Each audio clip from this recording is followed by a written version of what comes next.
मेरे प्यारे छात्र, नवीं कक्षा के प्रथम भाषा हिंदी कक्षा में आप सबको स्वागत है। बच्चों, पिछली कक्षा में हम अध्ययन कर किए थे कि लियो टॉल्स्टॉय द्वारा लिखा हुआ 3 प्रश्न के बारे में। उसका आगे का भाग, इस पाठ के आगे का विस्तृत अध्ययन आज हम करने वाले हैं। 3 प्रश्नों में राजा 3 प्रश्नों के उत्तर राजा कहीं पा नहीं पाया। इसका उत्तर जानने के लिए वह बहुत दूर तक अपने ज्ञान के लिए प्रसिद्धि हुए साधु के पास जाते हैं। साधु जंगल में रहता था। वह राज महाराजाओं, राइश, धनिक इन सब से नहीं मिलते थे, अमीर लोगों से नहीं मिलते थे। वह तो आम जनता के साथ बातचीत करते थे, आम जनता की समस्याओं को दूर करते थे। बच्चों, इस स्थिति को जानते हुए राजा ने एक आम जनता की वेश धारण किए हुए जंगल की ओर आगे बढ़ा। जंगल की ओर आगे बढ़ते ही जैसे ही उन्होंने साधु की कुटिया के पास गए तो वहाँ साधु डिगिंग कर रहा था, यानी धरती गोड़ रहा था। गोड़ कर बीज बोना चाहता था। वह जो बीज बोना चाहता था, सीड्स वहाँ डालना चाहता था, इसलिए वह क्यारियाँ बना रहा था। इनके अलावा साधु जैसे ही यहाँ जाते हैं राजा साधु के पास, साधु डिगिंग करते हुए देखकर उनके दिल में एक ऐसी भावना आती है कि उनको भी मदद करें। इससे पहले वह राजा साधु से कहता है कि मेरा आने का कारण क्या है, मकसद क्या है, यहाँ आने का मकसद क्या है। 3 प्रश्न का उत्तर जानना चाहता हूँ। पहला प्रश्न है, मेरे लिए परमावश्यक समय कौन सा है, मेरे लिए परमावश्यक व्यक्ति कौन है, मेरे लिए परमावश्यक कर्तव्य क्या है। इन 3 प्रश्नों का उत्तर पाने के लिए साधु के पास आया हूँ, ऐसा कहते हैं। लेकिन साधु इनका उत्तर नहीं देते हैं। जो राजा के द्वारा पूछा गया था उसका उत्तर नहीं देते हैं, क्योंकि वह अपने काम में ही लगे रहते हैं। कुछ समय के बाद राजा ही आगे बढ़ते हैं और उनको मदद करना चाहते हैं, मदद करते हुए दोबारा एक और बार वह अपने प्रश्नों का उत्तर पाना चाहते हैं। लेकिन उस वक्त भी साधु कुछ नहीं कहता है। तीसरी बार जब शाम का समय हुआ तो वह अपने घर जाने की निर्णय से एक और बार पूछता है। उसी वक्त वहाँ एक घड़ियाल आदमी दौड़ता हुआ आ रहा नजर आते ही साधु कहते हैं उसको देखना है, क्योंकि क्या है, कोई दौड़ता हुआ यहाँ आ रहा है। घड़ियाल आदमी के पेट से खून बह रहा था, रुकने का नाम ही नहीं ले रहा था। उसका मरहम पट्टी की राजा ने और उसका शुश्रूषा भी किया। आखिर एक बहुत इलाज करने के बाद में उस रक्त की प्रवाह को रोक सका। इस बीच में वह घड़ियाल आदमी राजा से शुश्रूषा पाकर और जो इलाज पाकर वहां ही सो गए। वैसे ही बहुत थकने के कारण से, राजा भी अब तक इतना काम नहीं किया था, बहुत थकने के कारण से वह भी दरवाजे के सहारे पर वहाँ ही सो गए। दोनों सो गए।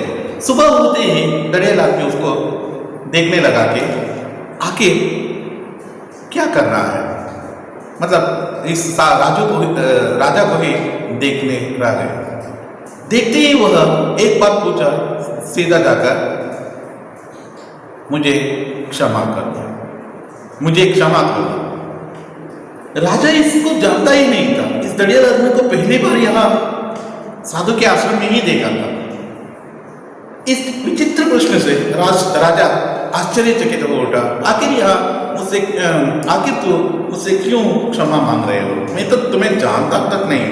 इसका आगे का विवरण अगली कक्षा में हम चर्चा करने वाले हैं। बच्चों देखिए, मुझे क्षमा करो, तुम मुझे नहीं जानते लेकिन मैं तुम्हें जानता हूँ। मैं तुम्हारा वह शत्रु हूँ जिससे तुमसे बदला लेने की प्रतिज्ञा की थी। कारण यह है कि तुमने मेरे भाई का वध किया और उसकी जायदाद अपहृत कर ली। मुझे मालूम हुआ कि तुम साधु के पास अकेले गए हैं। मैंने निश्चय किया कि जब तुम लौटोगे तो तुम्हारी हत्या करूंगा, परंतु दिन बीत गए, तुम लौटे नहीं। इसलिए मैं तुम्हें ढूंढने के लिए अपना गुप्त स्थान से निकला तो तुम्हारे अंगरक्षकों का सामना हो गया। उन्होंने मुझे पहचान कर अब घायल किया। मैं उनके बस कर भाग अवश्य, लेकिन यदि तुमने मेरे गांव की पट्टी न की होती तो रुधिरा बाहर निकलने के कारण अवश्य मर जाता। मैंने तुम्हें मारना चाहा था, लेकिन तुमने मेरी जान बचाई। अब यदि मैं जीऊं तो तुम्हारी ऐसी इच्छा हो तो मैं तुम्हारा सबसे अच्छा सच्चा गुलाम होकर रहूंगा। अपने पुत्रों को भी इसी बात का आज्ञा दूंगा। मुझे क्षमा करो। कितना मार्मिक अर्थ रहने वाले कारण कहते हैं दड़ियल आदमी। असल में दड़ियल आदमी राजा को मारने आया था। यदि पिछले शाम राजा यहां से निकले तो अवश्य मरने वाला था। राजा साधु के पास रहते ही उसका जान बच गई। कारण क्या था? वह कह रहे थे, देखिए तुम मुझे नहीं जानते, लेकिन मैं तुम्हें जानता हूं। शायद तुम मुझे पहचान नहीं सकते हो, क्योंकि क्या है, तुम अब तक मुझे देखे नहीं, लेकिन मैं तुम्हें जानता हूं। मैं तुम्हें अच्छी से अच्छी तरीके से जानता हूं, क्योंकि क्या है, तुम मेरे सबसे बड़े शत्रु हो। राजा से कहते हैं तुम मेरे सबसे बड़े शत्रु हो, इसलिए मैं तुम्हें जानता हूं। कारण यह है जिसने तुमसे मैं तुम्हारा वह शत्रु हूं जिससे तुमसे बदला लेने की प्रतिज्ञा की थी। तुम्हारा वह शत्रु हूं मैं। शत्रु इसका विलोम शब्द है मित्र। ये प्रश्न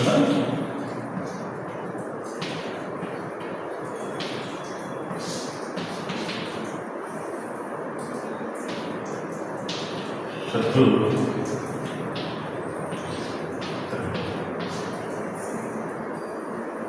शत्रु मित्र है, इसका विलोम शब्द है जिसने तुमसे बदला लेने की प्रतिज्ञा की थी, वादा किया था, प्रॉमिस किया था। मेरे घर के जो मेंबर से मैंने वादा कर आया था कि इस राजा को मैं अवश्य मारूंगा। इन्होंने हमसे बड़े विद्रोह किए हैं। आखिर क्या विद्रोह उन्होंने किया था उसके बारे में देखना है तो जिसने मुझसे बदला लेने की, बदला यानी रिवेंज लेने की प्रतिज्ञा की थी। कारण यहां था कि कारण यहां है। आखिर कारण क्या है? कारण पूछे तो कारण यहां है कि तुमने मेरे भाई का वध किया था। किसने वध किया था? तुमने मेरे भाई का वध किया था। राजा ने इस दड़ियल आदमी के भाई का वध किया था। वध यानी हत्या किया था, मार डाला था। दड़ियल आदमी के भाई का वध करने के कारण से, प्रतिशोध के कारण दड़ियल आदमी राजा को मारने के लिए आया था और उसकी जायदाद में अपहरण कर ली। उसका जायदाद, जो प्रॉपर्टी था, जो लैंड उसका था, जो किंगडम उसका था, वह इस राजा ने अपहरित कर लिया था, हड़प लिया था, अपने वश में कर लिया था,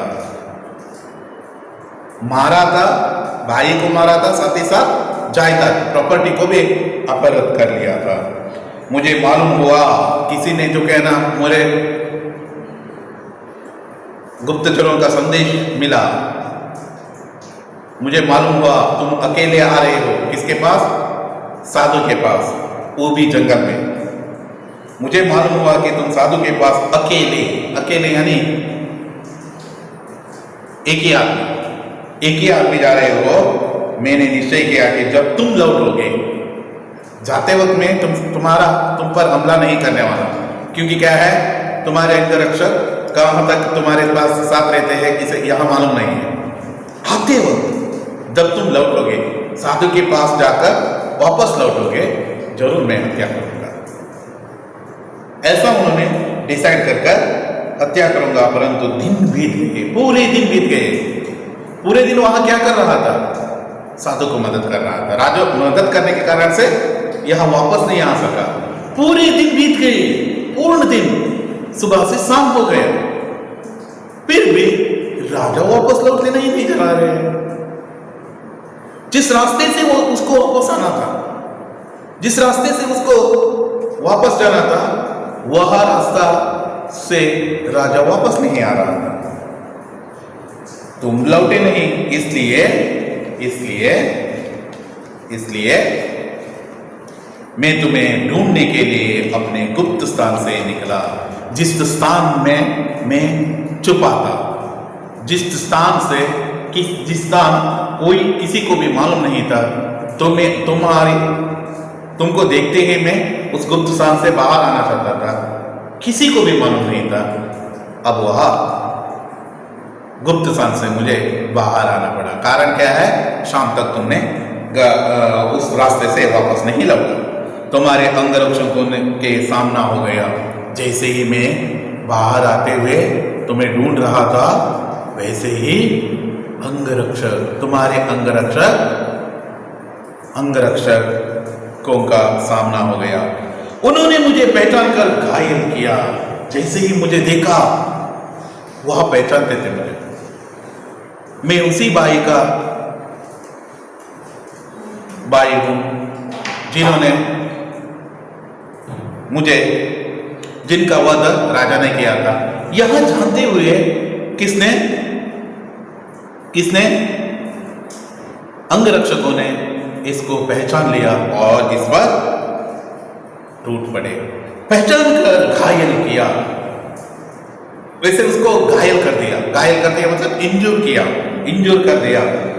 मैंने उनसे बचकर बात अवश्य, लेकिन यदि तुमने मेरे गांव की पट्टी ना की होती तो रुधिरा निकलने के कारण अवश्य बन जाता था। रुधिरा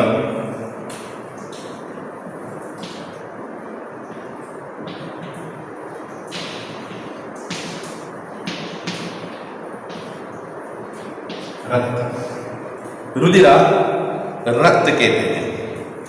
रुधिरा निकलने के कारण से मैं अवश्य मर जाता। मैंने तुम्हें मारना चाहता था, लेकिन तुमने मेरी जान बचाई। मैं तो तुम्हें मारने के लिए आया था, मैं तो तुम्हें मारने के मौके का इंतजार कर रहा था, लेकिन तुम तो बहुत बड़ा हो। तुमने मारने वाले आदमी को ही बचाया। कितना जो महान है आप, ऐसा कहकर उनका शरण में आ गया। मैं तुम्हें मारना चाहता, लेकिन तुमने मेरी जान बचाई। अब यदि मैं आगे का जिंदगी जीऊं तो तुम्हारी ऐसी इच्छा हो तो, यदि तुम इच्छा प्रकट करते हैं तो, ओके कहा तो, मेरी इच्छा यह है, यदि तुम ओके कहा तो मैं तुम्हारा सबसे सच्चा गुलाम बनकर जीऊंगा। मैं तुम्हारा सबसे ऑनेस्ट गुलाम बनकर जीऊंगा, क्योंकि तुमने यह जान है ना, तुम्हारे दिया हुआ बख्शिश है, तुम्हारे दिया हुआ वरदान है। इसलिए यह जीव को मैं तुम्हारे लिए समर्पित करना चाहता हूं। ऐसा कहकर मैं तुम्हारा सबसे सच्चा गुलाम होकर रहूंगा। अपने पुत्रों को भी इसी बात की आज्ञा दूंगा, इसी बात की आज्ञा अपने पुत्रों को भी देने वाला हूं। मुझे क्षमा कर दो। राजा को सभी दृष्टांत मालूम हो गया। राजा आज एक कुछ पाया है। क्या पाया है? मैत्री भाव पाया है, मैत्री गुण। किसी को मित्रत्व पाना एक दुर्लभ विषय है, आसानी से नहीं मिलते हैं यार। बहुत सच्चे दोस्त वह होते हैं, सच्चे मैत्री भाव उनसे मिलते हैं जो हमसे गहरा रिश्ता निभाते हैं। बच्चों, यह याद रखना है आपको। शत्रु से इस प्रकार सहज में सुलह जाने तथा मित्र लाभ से राजा को बड़ी प्रसन्नता हुई। इतना प्रसन्न हुआ, वह अपने आप उस अच्छे गुण और मैत्री भाव का गुण पाकर अत्यंत संतुष्ट हुआ। इस संतोष का कारण क्या था? उनसे मैं उनका इलाज करना तथा साधु के पास यहाँ आने के कारण से मैं यहाँ पा सका। सहज में सुलह जाने से मित्र लाभ से राजा को बड़ी प्रसन्नता हुई। राजा ने उसे क्षमा कर दिया और कहा, मैं अपने नौकरों के तथा वैद्यों को तुम्हारी शुश्रूषा के लिए भेज दूंगा। मैं अपने नौकरों को, अपने वैद्यों को, सबको भेजूंगा। कहाँ? यहाँ भेजूंगा कि तुम्हारे इलाज कर सके, तुम्हारे इलाज कर सके। अपने नौकरों तथा वैद्यों को तुम्हारी शुश्रूषा के लिए जरूर भेजूंगा। क्योंकि क्या है, राजा अत्यंत प्रसन्नचित्त है।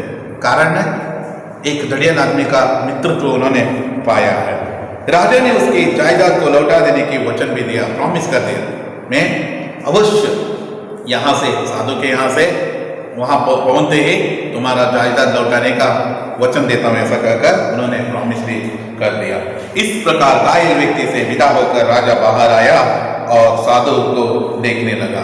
इस प्रकार घायल व्यक्ति और यहाँ दोनों कुटिया के अंदर बातचीत कर रहे थे। घायल व्यक्ति यहाँ से निकल पड़े। इनसे सहज मित्रता पाकर अत्यंत आनंदित होकर दड़ियल आदमी भी अपने घर की तरफ गए हैं और राजा भी एक मित्र को पाया मैंने, ऐसा मानकर उन्होंने अपने प्रसन्न चित्त से साधु के पास आए। साधु क्या कर रहा था देखिए। लौटने से पूर्व वह एक बार फिर अपने प्रश्नों के उत्तर के लिए साधु से प्रार्थना करना चाहता था।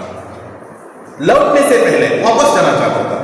पिछले दिन ही, पिछले शाम को ही वह वापस जाना चाहता था, लेकिन दड़ियल आदमी की शुश्रूषा, ये सभी कारण से, इन कारण से उसे रुकना पड़ा और रुकने के कारण से वह आज सुबह ही अपने राजमहल जाने की निर्णय लिया और जाते वक्त आखिरी बार पूछोगे ऐसा कहकर उन्होंने साधु को देखते जो क्या ना प्रार्थना करना चाहता था।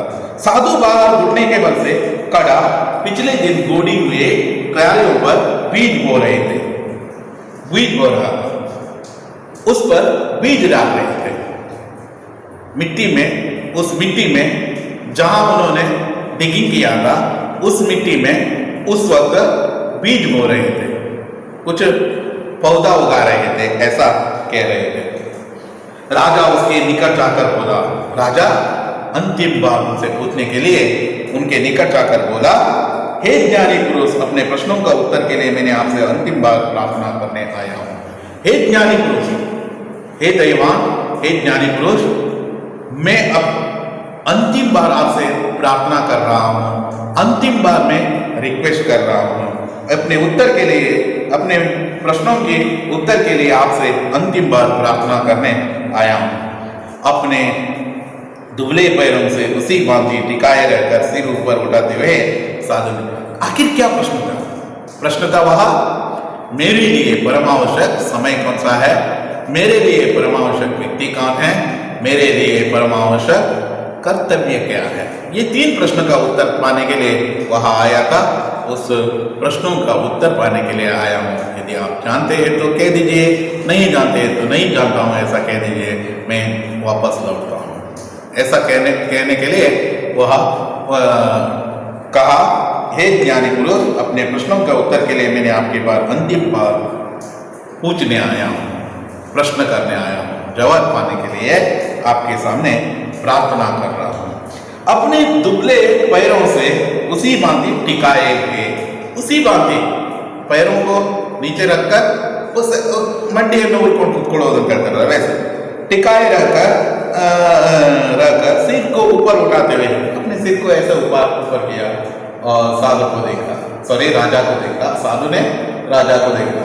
राजा को देखकर उन्होंने कहा कि, उठाते हुए साधु ने राजा से कहा, तुम्हें उत्तर मिल चुका है, जो उत्तर तुम चाहते थे ना वह उत्तर तो तुम्हें मिल चुका है, मिल चुका है। राजा ने कहा, क्या उत्तर मिला है, आपका क्या तात्पर्य है, आपने एक शब्द में नहीं कहा है,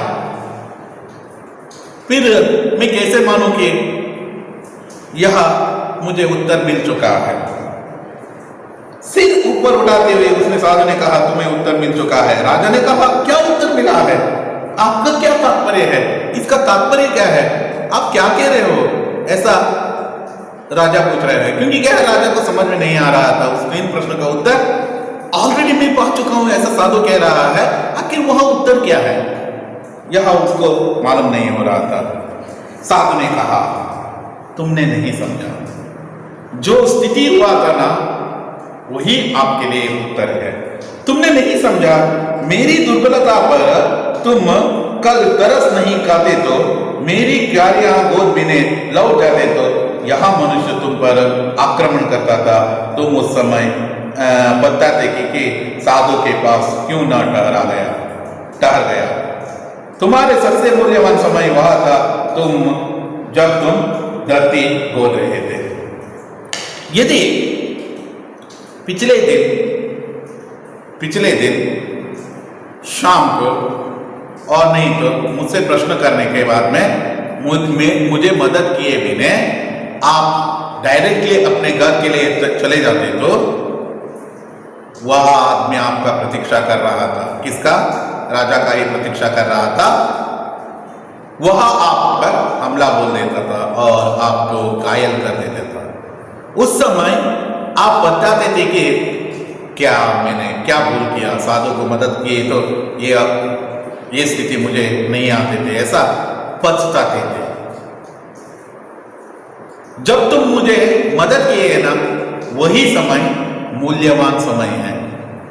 जो मदद किए है ना वही मेरे लिए वही है तुम्हारे लिए सबसे मूल्यवान समय। इससे तुम्हारी जान बची है, साथ ही साथ एक बूढ़े साधु की मदद किए है ऐसा प्रतीति होते हैं। दो कार्य हुए हैं, इसलिए वह समय ही धरती गोदने का समय ही सबसे मूल्यवान समय है। एक सन्निवेश के लिए सबसे आवश्यक व्यक्ति मैं था। तुमने मुझे मदद किया, इसलिए सबसे आवश्यक व्यक्ति मैं था।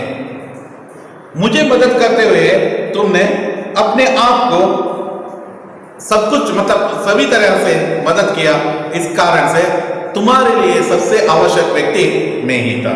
यस, मान लीजिए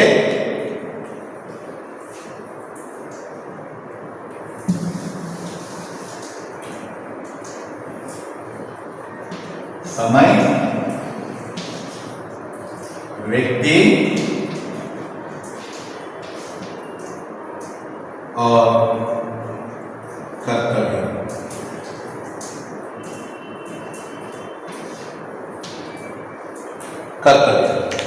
बच्चों यहां आपको देखना है समय। एक इंसिडेंट पर साधु को मदद करना,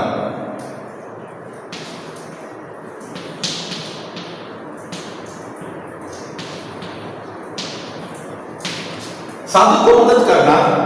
व्यक्ति कौन है? साधु। कर्तव्य क्या है?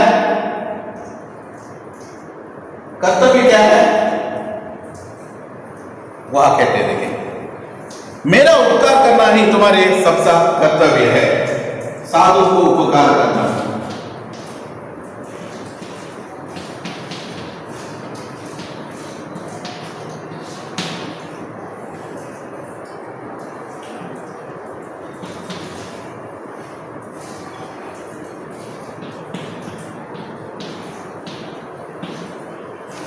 उपकार करना, साधु को उपकार करना, यहां जानना है।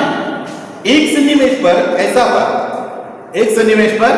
ऐसा था और दूसरे सन्निवेश पर क्या हुआ था कि देखिए, मेरे लिए तुम्हारे लिए दुर्बलता पर तो क्या ठहर गया, आवश्यक व्यक्ति मैं ही था, साधु ही परम आवश्यक व्यक्ति था और मेरा उपकार करना ही परम कर्तव्य था। उसी तरह दूसरा जो सन्निवेश के बारे में देखें तो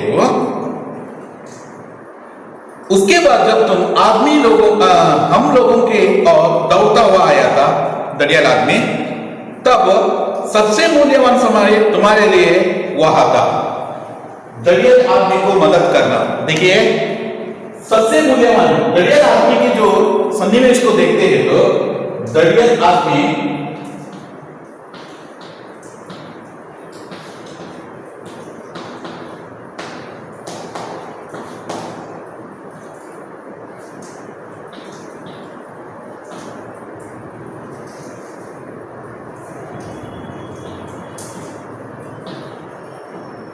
इलाज के समय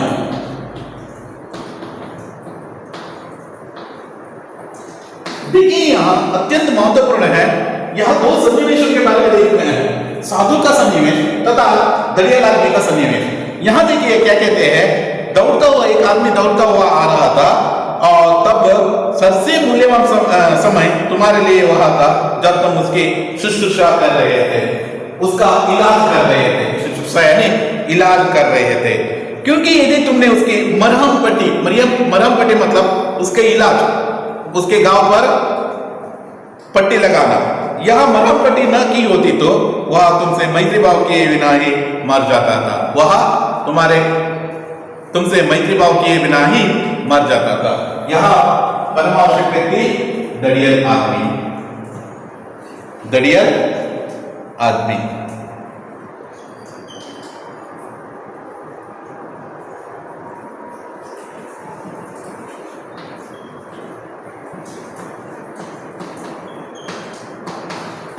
बच्चों यहां याद रहना है, तुमने उसकी मरहम-पट्टी ना किए तो मैत्रीभाव किए बिना ही वहां मर जाता था। मैत्रीभाव यानी फ्रेंडशिप किए बिना ही वहां मर जाता था। वहां तुम्हारे लिए परम आवश्यक व्यक्ति था, उस समय परम आवश्यक व्यक्ति तुम्हारे लिए वहां दड़ियल आदमी था। उसके लिए जो कुछ भी तुमने किया, उसका गांव पर मरहम-पट्टी लगाया, इलाज किया, उसका शुश्रूषा किया और सब कुछ किया, वह सभी तुम्हारा परम कर्तव्य था। उस समय परम कर्तव्य था, इसलिए जो तुमने किया है वह परम कर्तव्य है। इसलिए ध्यान रखो कि वर्तमान समय ही, जो प्रेजेंट जो समय है ना, वही तुम्हारे लिए परम आवश्यक समय है।